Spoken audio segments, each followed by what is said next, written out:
আপনি কি কখনো ভেবে দেখেছেন একজন মানুষকে যদি বলা হয় তার স্ত্রী সন্তান আর বেঁচে নেই, সে কেমন ভেঙে পড়বে, কেমন অনুভূতি হবে তার?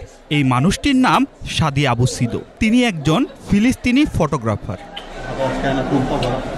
সাদিকে গত মার্চে আটক করে ইসরায়েলি বাহিনী। তিনি ছিলেন গাজার শিফা হাসপাতালে দায়িত্বে থাকা একজন ফটো সাংবাদিক। ইসরায়েলি সেনারা সাদিকে আটক করার পর জানায় একটি বিমান হামলায় তার স্ত্রী ও 2 সন্তান নিহত হয়েছে।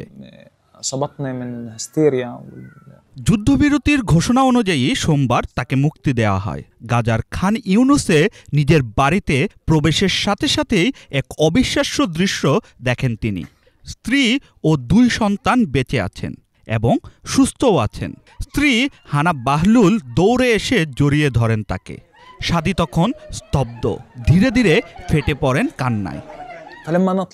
যখন আমি আমার স্ত্রী ও সন্তানদের দেখলাম, তাদের কণ্ঠস্বর শুনলাম, আমি স্তম্ভিত হয়ে গেলাম।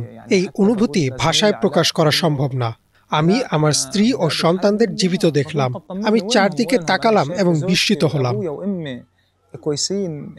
দীর্ঘ 7 মাস সাদি কাটান শিকলবন্দি অবস্থায়। তিনি অভিযোগ করেন কারাগারে তাকে চোখ বেঁধে রাখা হতো, ঘন্টার পর ঘন্টা হাঁটু গেড়ে বসিয়ে রাখা হতো এবং কঠোর নির্যাতন চালানো হতো বন্দীদের ওপর। ইসরায়েলি কর্তৃপক্ষ এই অভিযোগ অস্বীকার করলেও সাদির হাতে পায়ে এখনও নির্যাতনের চিহ্ন স্পষ্ট, যার ভিডিও ইতিমধ্যে সামাজিক যোগাযোগ মাধ্যমে ছড়িয়ে পড়েছে। যখন ইসরায়েলি কারারক্ষীরা আমাকে বলতো, আমরা তোমার সন্তানদের মেরে ফেলেছি, আমি ভীষণ মানসিক অস্থিরতার মধ্যে পড়তাম। প্রতিদিন তারা আমাকে মানসিক ও শারীরিক নির্যাতন করে যেত। যুদ্ধ মানুষকে কারাগারে বন্দী করে, কিন্তু ভালোবাসা সেই কারাগার ভেঙে জীবন ফিরিয়ে দেয়। এই গল্প এক ফিলিস্তিনি বন্দীর নয়, এটা মানবতার জয়গান। শাহরিয়ার সানি, বাংলা ভিশন।